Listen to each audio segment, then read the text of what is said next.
திராவிடம் தெரியாதவர்களிடமும் திராவிட சம்பந்தமான கருத்தியல்களை சொல்ல வேண்டும் என்பதுதான் இந்த மாநாட்டினுடைய நோக்கம்.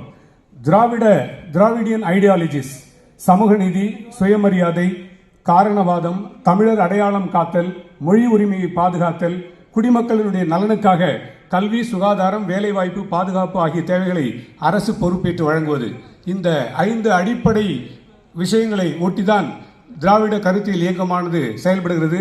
நம்முடைய முதல்வர் அவர்களும் இந்த 5 கருத்துகளின் அடிப்படையில் தான் தன்னுடைய திராவிட மாடல் ஆட்சியை நடத்தி கொண்டிருக்கிறார். உதாரணமாக சமூக நீதி, சமூகத்தில் ஒவ்வொருவருக்கும் வேலைவாய்ப்பை உருவாக்குவதற்காக ரிசர்வேஷன் பாலிசி அண்ட் எம்ப்ளாய்மெண்ட் ஆப்பர்ச்சுனிட்டிஸை உருவாக்கி இருக்கிறார்.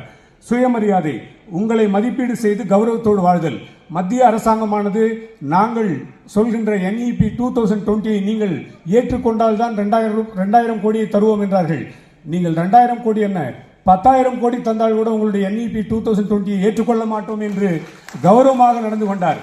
அது நம்முடைய முதலமைச்சருக்கு மட்டும் இருக்கக்கூடிய கௌரவம் அல்ல, தமிழினத்துக்கே அவர் கௌரவத்தை தேடி தந்திருக்கிறார். அறிவியல் சிந்தனை, பள்ளி கல்லூரிகளிலே அறிவியல் சிந்தனைக்கு எதிராக யாராவது நடந்து கொண்டால் அவர்களின் மீது நடவடிக்கை எடுப்போம் என்று நம்முடைய முதல்வர் சொல்லியிருக்கிறார். இதுவும் திராவிடியன் ஐடியாலஜியில் ஒன்று. மொழி பெருமை, இருமொழி கொள்கைதான் தேவை என்கிறார். கீழடியை நம் தாய்மொழி ஆக்கி இருக்கிறார். இங்கே மொழி பெருமையும் கலாச்சாரமும் பாதுகாக்கப்பட்டிருக்கிறது. நல அரசு, அதாவது welfare state, government should help the poor. அதிலே மகளிர் உரிமை தொகை, நான் முதல்வன், தமிழ் முதல்வன் திட்டம், புதுமை பெண், விடியல் பஸ் பயணம் போன்ற எண்ணற்ற கோரிக்கைகளை, விஷயங்களை நடத்தி கொண்டிருக்கிறார். எனவே நம்முடைய அரசாங்கமானது திராவிட மாடல் அரசு தான். நிறைய பேருக்கு அது புரியவே இல்லை, என்ன பெரிய திராவிட மாடல் சொல்றாங்க. திராவிடியன் ஐடியாலஜிஸை 100% ஃபாலோ பண்ணக்கூடிய அரசாங்கம் இது. எனவே இது திராவிட மாடல் அரசு என்பதை நாம் அனைவரிடமும் பரப்புவோம். அடுத்தபடியாக திராவிடத்தை எதிர்த்தவர்கள் எல்லாம் இல்லாது போனார்கள். கலைஞர் அவர்கள் மறைந்த சில நாட்களிலேயே ஒருவர் இங்கே அரசியலிலே வெற்றிடம் ஏற்பட்டு விட்டது என்று சொன்னார். அவரே இப்பொழுது நம்முடைய ஆட்சியை பாராட்டிக் கொண்டிருக்கிறார். எப்பொழுதுமே திராவிட சித்தாந்தம் வெற்றி பெறும் என்பதை பரப்புங்கள்.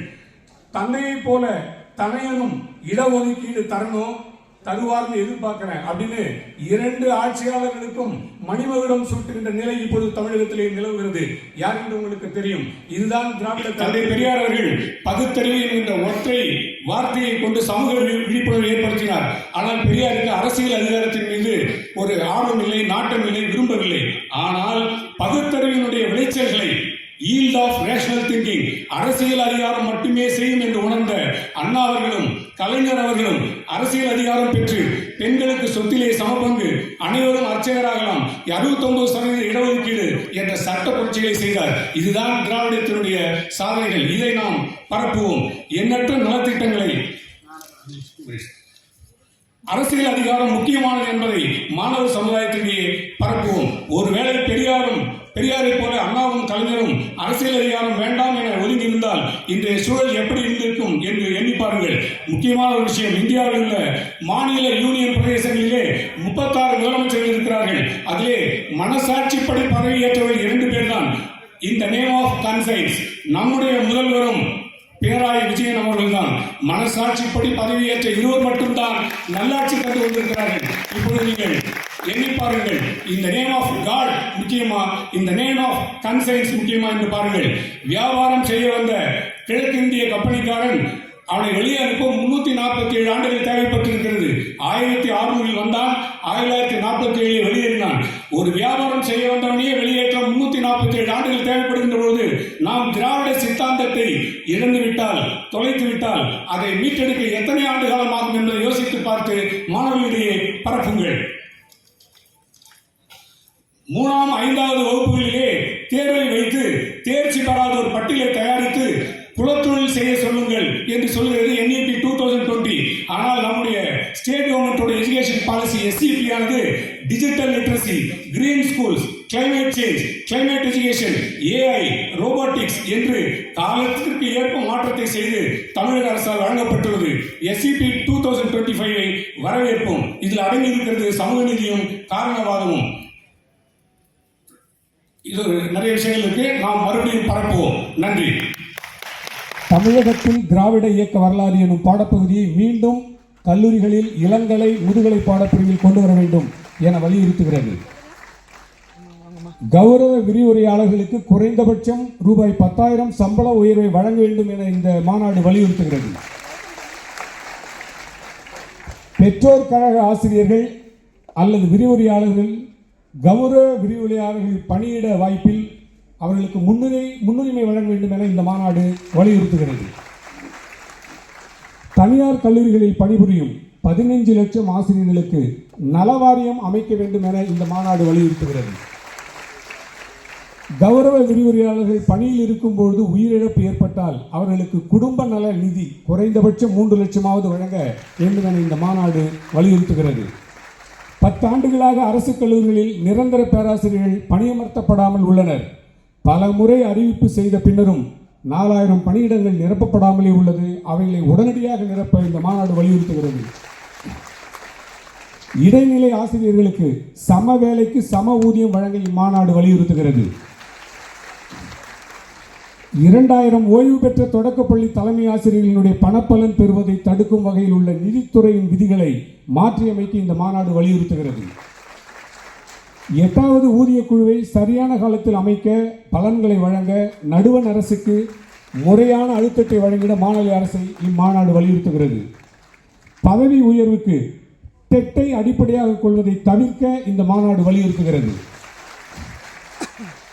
உயர் படிப்புகள் எம்எட், எம்ஃபில், PhD ஆகியவைகளுக்கு ஊக்க ஊதியம் வழங்க வேண்டும் என இந்த மாநாடு வலியுறுத்துகிறது. 2004 இதனுடைய கைத்தட்டல் சட்டம் மிக மிக அவசியமானது என உணர்கிறேன். 2004 பணியில் சேர்ந்தவர்களுக்கு பழைய ஓய்வூதிய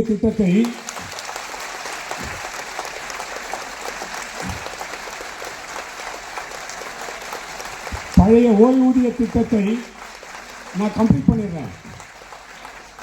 அதன் வடிவம் மாறாமல் வழங்க வேண்டும் என இந்த மாநாடு வலியுறுத்துகிறது. திருவள்ளுவர் பல்கலைக்கழகம் வேலூர் நடத்தும் இணைய வழி விடைத்தாள் திருத்தம் ஆன்லைன் டிஜிட்டல் வேல்யூவேஷன் எனும் மாபெரும் மோசடியை தடுக்க இந்த மாநாடு வலியுறுத்துகிறது. அரசு கல்லூரிகளில் காலியாக உள்ள மார்க்கர் பணியிடங்கள் 72 2022 இதற்கு அனுமதி கொடுக்கப்பட்டுள்ளது. அந்த விளையாட்டுக்கு முக்கியத்துவம் அளிக்கும் நமது திராவிட மாடல் ஆட்சியில் அந்த 72 பணியிடங்களை உடனடியாக நிரப்ப இந்த மாநாடு கேட்டுக்கொள்கிறது. கருத்தியல் இயக்கமான திராவிட கருத்தியல் ஆசிரியர் சங்கத்தின் திராவிடியன் ஐடியாலஜிக்கல் டீச்சர்ஸ் அசோசியேஷனில் முற்போக்கான சிந்தனைகளை தமிழ் சமூகத்தில் விதைக்க, சமூக நீதி சமத்துவம் காக்க தங்களை இணைத்துக் கொண்டுள்ள ஒவ்வொரு உறுப்பினரையும் இந்த மாநாடு நெகிழ்ச்சியோடு பார்த்து மகிழ்ச்சியோடு பாராட்டுகிறது. PhD முடிக்காதவர்கள் இணை பேராசிரியர்களாக பதவி உயர்வு பெற GO ஃபைலில் வழிவகை உள்ளபோது ஏறத்தாழ 1000 பேருக்கு கல்லூரி கல்வி இயக்குநரகத்தால் மறுக்கப்பட்டுள்ளதை களைய இந்த மாநாடு வலியுறுத்துகிறது. கல்லூரிகளில் மாற்றுப்பணியில் பணியமர்த்தப்பட்டுள்ள பேராசிரியர்களை ஏற்கனவே பணிபுரிந்த கல்லூரிகளில் மீள பணியாற்ற இந்த மாநாடு கோருகிறது. அரசு மற்றும் அரசு உதவி பெறும் கல்லூரிகளில் பணிபுரியும் இணை பேராசிரியர்களுக்கு 2011 கலைஞர் அவர்களால் ஏற்றுக்கொள்ளப்பட்டு இன்று வரை பேராசிரியர் பணி மேம்பாடு வழங்கப்படாமல் உள்ளது. GO 5 கூறியவாறு பணி மேம்பாடு வழங்கி இந்தியாவிலேயே அதிக பேராசிரியர்கள் ப்ரொஃபசர்ஸ் உள்ள மாநிலமாக தமிழ்நாட்டை உயர்த்த இந்த மாநாடு வலியுறுத்துகிறது. நன்றி.